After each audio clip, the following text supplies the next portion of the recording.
Let's see how to install our Bulko Vacuum Liner to ship dry cargo in a fully sealed and airtight environment. Before starting the installation, make sure the container is clean and free of any materials that could puncture the product.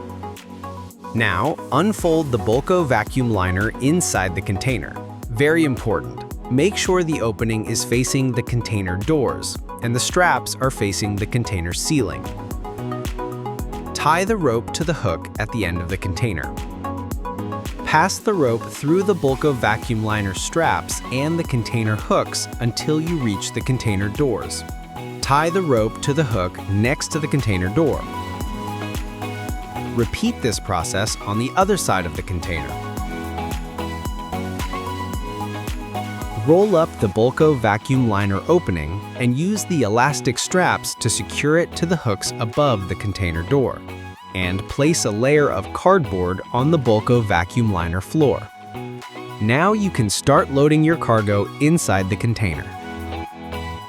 Very important. If you are using desiccant's bag, contact our cargo care experts to learn more about V-Dry bag desiccants and get recommendations on the right quantity. Now you can finish loading your container. Remove the elastics from above the container door. Unroll the Bulko Vacuum Liner from the container door. Untie the ropes from the hooks next to the container door. Seal the Bulko Vacuum Liner opening with double-sided tape. Very important, when sealing the opening, leave a space to insert the vacuum machine. Now extract the air from the cargo area using the vacuum machine. Once the vacuum process is complete, finish sealing the Bulko Vacuum Liner. Also, if you need to add a gas such as carbon dioxide, you can do so through the valve. To finish, fold the Bulko Vacuum Liner and secure it with the Bulko label.